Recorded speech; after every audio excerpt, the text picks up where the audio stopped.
हाँ जी दोस्तों, नमस्कार। मैं हूं विवेक कुमार और आप देख रहे हैं UP TET previous year question paper 2018 CDP.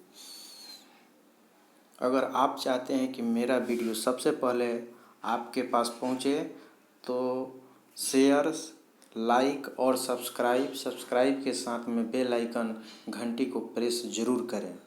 चलिए बिना समय बिताए पहला क्वेश्चन हम लोग देखते हैं। कोहलर यह सिद्ध करना चाहता था कि सीखना, देखिएगा 4 ऑप्शन दिया हुआ है इसमें। एक ऐसी स्थिति है जिसमें व्यक्ति पशु से श्रेष्ठ है। श्वेता यादृच्छिक क्रिया है। संज्ञानात्मक संकार्य है। परिस्थिति के विभिन्न अंगों का प्रत्याक्षीकरण है। इसमें सबसे बेस्ट एक्टिविटी जो हमारा होगा वह सी क्या है, संज्ञानात्मक संकार्य है। चलिए 2 नंबर क्वेश्चन की तरफ हम लोग रुख करते हैं। 2 नंबर क्वेश्चन हमारा कह रहा है, किसी भी नई भाषा को सीखने के लिए कहाँ से प्रारंभ किया जाना चाहिए।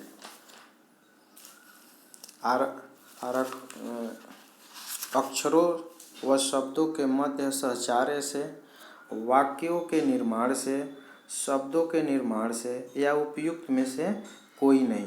तो देखिएगा इसका बेस्ट एक्टिविटी हमारा जो है होगा अक्षरों व शब्दों में मध्य सहचार्य से, यानी अक्षर और शब्द के बीच में मध्य सहचार्य से। ठीक है, चलिए 3 नंबर क्वेश्चन हम लोग देखेंगे। 3 नंबर क्वेश्चन कह रहा है, समावेशी शिक्षा में किस प्रकार का छात्र शामिल होता है, यानी समावेशी शिक्षा में किस प्रकार का छात्र शामिल होता है। केवल विशिष्ट छात्र, सामान्य और विशिष्ट छात्र, केवल सामान्य छात्र, बहुभाषी और प्रतिभाशाली छात्र। तो इसमें देखेंगे, इसमें समावेशी शिक्षा में जो है सामान्य और विशिष्ट छात्र, यानी सामान्य बच्चों के साथ में विशिष्ट बच्चों को शिक्षा देना। ठीक है, चलिए 4 नंबर क्वेश्चन हम लोग देखते हैं। 4 नंबर क्वेश्चन कहता है, अधोलिखित में गणित संबंधी अधिगम अक्षमता को कौन सा पद परिभाषित करता है।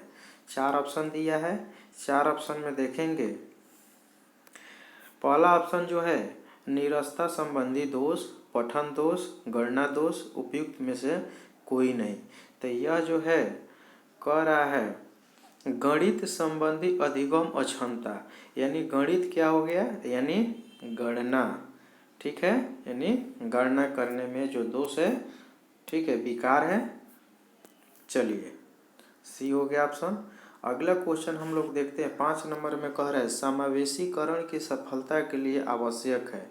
समावेशीकरण की सफलता के लिए क्या आवश्यक है। क्षमता निर्माण का अभाव, अभिभावकों की भागीदारी का न होना, अलगाव या संवेदनशीलता। ठीक है, तो इसमें जो है समावेशी सफलता के लिए आवश्यक है, इसमें जो है संवेदनशीलता, डी। ठीक है, चलिए 6 नंबर क्वेश्चन हम देखेंगे। 6 नंबर क्वेश्चन कह रहा है, निम्न में से कौन सा संवेग का तत्व नहीं है।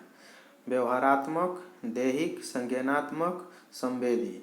ठीक है, तो 6 नंबर में कह रहा है संवेगात्मक तत्व नहीं है। तो संवेदी जो है यह संवेग से नहीं है। व्यवहारात्मक, व्यवहार आपका संवेग से जुड़ा हुआ है, दैहिक संवेग से जुड़ा हुआ है और संज्ञानात्मक आपके संवेग से जुड़ा है, लेकिन संवेदी जो है ये आपके संवेग से नहीं जुड़ा हुआ है। चलिए 7 नंबर क्वेश्चन हम लोग देखते हैं। 7 नंबर क्वेश्चन कह रहा है, संज्ञान क्षेत्र का सही क्रम है। संज्ञान क्षेत्र का सही क्रम क्या है। ज्ञान, अनुप्रयोग, अवबोधन, विश्लेषण, संश्लेषण, मूल्यांकन। दूसरा कह रहा है मूल्यांकन, अनुप्रयोग, विश्लेषण, संश्लेषण, अवबोध, ज्ञान। सी 3 नंबर ऑप्शन हमारा कह रहा है मूल्यांकन, संश्लेषण, विश्लेषण, अनुप्रयोग, अवबोध, ज्ञान। 4 नंबर ऑप्शन कह रहे हैं हमारा ज्ञान, अवबोध, अनुप्रयोग, विश्लेषण, संश्लेषण और मूल्यांकन। ठीक है, तो 7 नंबर का हमारा बेस्ट एक्टिविटी क्या होगा? डी, ज्ञान। ज्ञान में अवबोध, अवबोध के बाद अनुप्रयोग, उसके बाद उसका विश्लेषण, उसके बाद उसका संश्लेषण, तब मूल्यांकन। ठीक है, इसलिए हमारा बेस्ट एक्टिविटी क्या हो गया? डी। चलिए 8 नंबर क्वेश्चन देखते हैं। 8 नंबर क्वेश्चन में कह रहा है निम्न में से कौन सा अच्छे शिक्षक की विशेषता नहीं है। यानी अच्छे शिक्षक का जो है 4 ऑप्शन दिया हुआ है, 3 विशेषता है, 1 नहीं है। ठीक है, और स्वेच्छाकारी, जनतांत्रिक, सहानुभूतिपूर्ण, वांछनीय, सूचनाएं देने वाला। देखिए जनतांत्रिक, ठीक है, जनता के लिए हो, सहानुभूतिपूर्ण हो, वांछनीय, सूचनाएं देने वाला। ठीक है, ये क्या है? ये 3 ऑप्शन जो है सही है, हमारा जो है ए ऑप्शन जो है गलत है। ठीक है, चलिए तो हमारा आंसर क्या हो गया? ए। चलिए 9 नंबर क्वेश्चन हम लोग देखते हैं। 9 नंबर क्वेश्चन में कह रहा है अभिप्रेरणा का प्रत्याशा सिद्धांत किसके द्वारा दिया गया है? अभिप्रेरणा का प्रत्याशा सिद्धांत किसके द्वारा दिया गया है? विक्टर ब्रूम के द्वारा, मस्लो के द्वारा, हर्ज वर्ग के द्वारा, स्किनर के द्वारा। तो इसमें देखिएगा, इसमें जो बेस्ट एक्टिविटी जो है विक्टर ब्रूस के द्वारा। ठीक है, चलिए 10 नंबर क्वेश्चन देखते हैं। 10 नंबर क्वेश्चन में कह रहा है अधिगम व्यवस्थापक प्रतिमान किस परिवार से संबंधित है? अधिगम व्यवस्थापक प्रतिमान किस परिवार से संबंधित है? व्यक्तित्व, सामाजिक अंतःक्रिया या सूचना प्रक्रियाकरण या व्यवहार परिमार्जन। तो देखिएगा इसमें जो है हमारा बेस्ट एक्टिविटी जो है सी है। ठीक है, सूचना प्रक्रियाकरण। चलिए 11 नंबर क्वेश्चन हम लोग देखते हैं। 11 नंबर हमारा क्वेश्चन कह रहा है 11 नंबर क्वेश्चन कह रहा है कि कौशलों के स्थानांतरण के लिए कौन सा उपयोगी है? यानी कौशलों को एक स्थान से दूसरे स्थान पर ले जाने के लिए कौन सा उपयोगी है? कौशल अंतरण एक गति है, न कि उद्देश्य है। ठीक है, रेखीय अभिक्रम है या शाखीय अभिक्रम है या तैयारी और अर्जन है। तो देखिएगा इसमें बेस्ट एक्टिविटी जो हमारा होगा वह कौशल अंतरण एक गति है, माने एक गति में चलता है, न कि उद्देश्य है। इसलिए हमारा ए ऑप्शन सही होगा। ठीक है, चलिए 12 नंबर क्वेश्चन के तरफ हम लोग रुख करते हैं। 12 नंबर क्वेश्चन कह रहा है निम्न में से कौन सा शिक्षण का सूत्र नहीं है? निम्न में से कौन सा शिक्षण का सूत्र नहीं है? सरल से कठिन की ओर, अनिश्चित से निश्चित की ओर, दृश्य से अदृश्य की ओर, निगमन से आगमन की ओर। ठीक है, तो 12 नंबर का हम देखेंगे आगमन से निगमन की ओर होता है, निगमन से आगमन की ओर नहीं होता है, इसलिए शिक्षण का सूत्र नहीं है, डी। ठीक है, बाकी ये तीनों सही है। सरल से कठिन की ओर होता है, अनिश्चित से निश्चित की ओर होता है, दृश्य से अदृश्य की ओर होता है। ठीक है, चलिए 13 नंबर क्वेश्चन हम लोग देखते हैं। 13 नंबर क्वेश्चन कह रहा है हमारा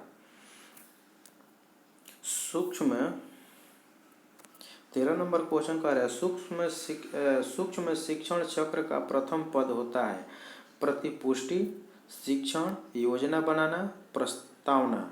ठीक है, 13 नंबर का हमारा जो है बेस्ट एक्टिविटी जो होगा वो सी होगा, योजना बनाना। सूक्ष्म शिक्षण चक्र का प्रथम पद होता है योजना बनाना।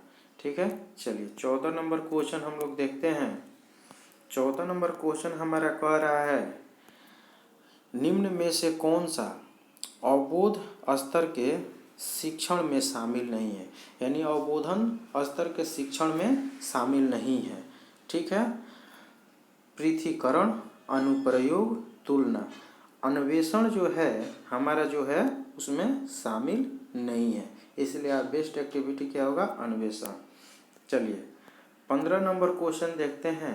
15 नंबर क्वेश्चन कह रहा है शैक्षिक सुधारों में प्रभावी केंद्रीकरण तभी संभव है जब खंडन व संकुल संदर्भ केंद्रों की भागीदारी बढ़े, स्थानीय संदर्भ व्यक्ति उपलब्ध हो या अध्यापकों के पास संसाधन और प्रासंगिक सामग्री भी मौजूद हो।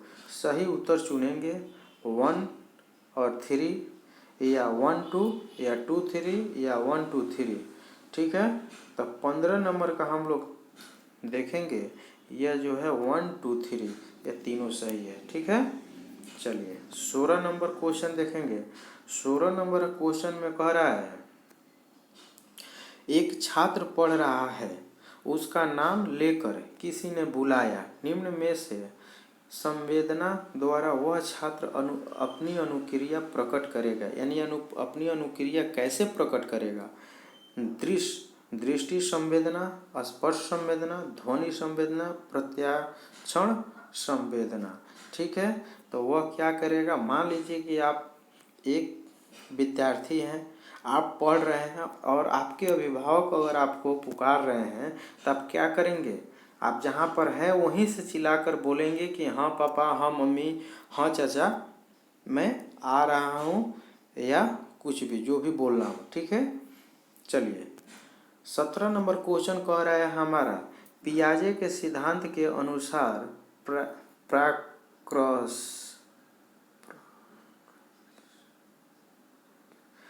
प्राक संक्रियात्मक अवस्था की अवधि क्या है? पियाजे के सिद्धांत के अनुसार प्राक संक्रियात्मक अवस्था की अवधि क्या है? 4 से 8 साल, जन्म से 2 साल, 2 से 7 साल, 5 से 8 साल। ठीक है, तो यह 17 नंबर का हमारा बेस्ट एक्टिविटी होगा यह सी, 2 से 7 साल।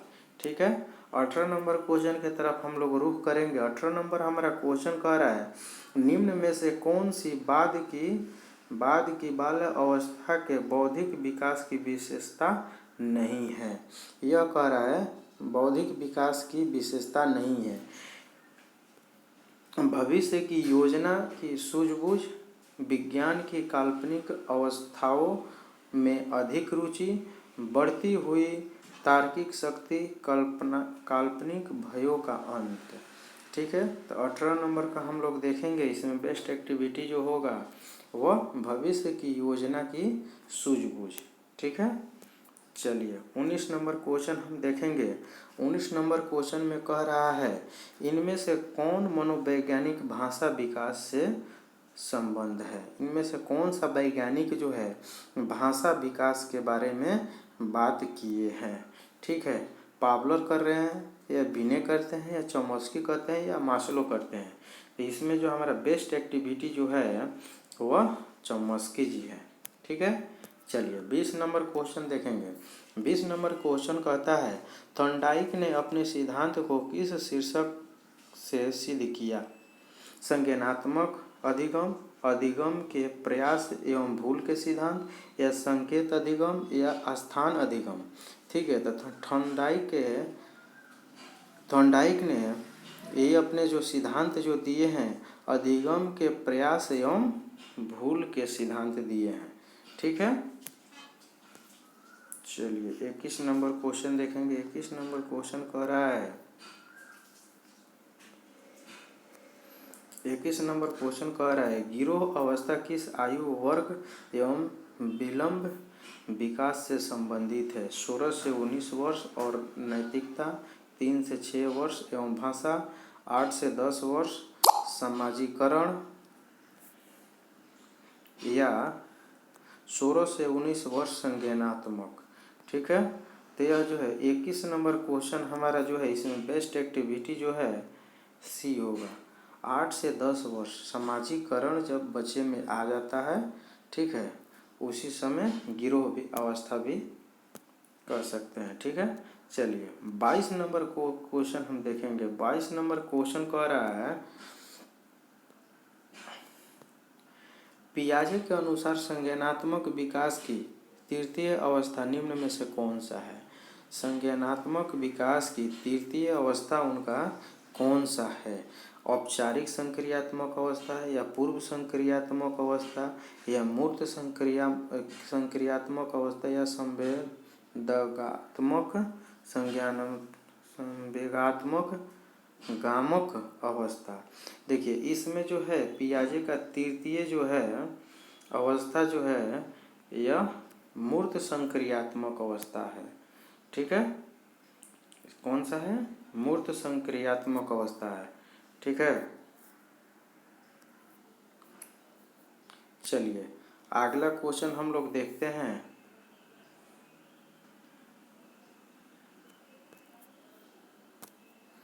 अगला क्वेश्चन हमारा जो है, एक मिनट, हाँ चलिए अगला क्वेश्चन हमारा 23 नंबर कह रहा है निम्न में से अधिगम में योगदान देने वाले मनोवैज्ञानिक कारकों में कौन सा शामिल नहीं है।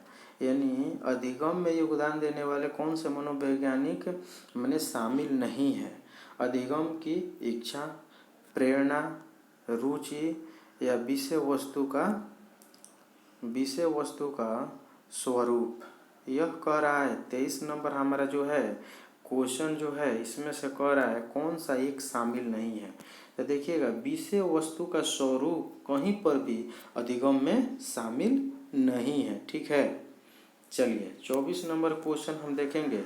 24 नंबर क्वेश्चन में कह रहा है निम्न में से सामाजिक मूल्य कौन सा है। निम्न में से सामाजिक मूल्य कौन सा है। सहायता, परक व्यवहार, प्राथमिक लक्ष्य, मूल प्रवृत्ति या आक्रामकता की आवश्यकता। ठीक है, तो इसमें से बेस्ट एक्टिविटी हमारा कौन सा होगा, सहायता परक व्यवहार। ठीक है, यह जो है सामाजिक मूल्य है, सहायता परक व्यवहार। चलिए 25 नंबर क्वेश्चन हम देखते हैं। 25 नंबर क्वेश्चन में कह रहा है पक्ष अन्वेषण तथा साधन साक्ष्य विश्लेषण निम्न में से किसके उदाहरण हैं। स्वतः शोध, एल्गोरिदम या मानसिक वृत्ति या प्रकार्यात्मक स्थिरता। ठीक है, तो इसमें से 25 नंबर में हमारा जो है स्वतः शोध, यह हमारा क्या हो गया, इसका बेस्ट एक्टिविटी हो गया। चलिए 26 नंबर की तरफ देखते हैं। 26 नंबर क्वेश्चन कह रहा है सीखने के वक्र अभ्यास द्वारा सीखने की मात्र गति और प्रगति की सीमा को ग्राफ पर प्रदर्शित करते हैं। यह किसने कहा है। ग्राफ पर प्रदर्शित करने के लिए किसने कहा है।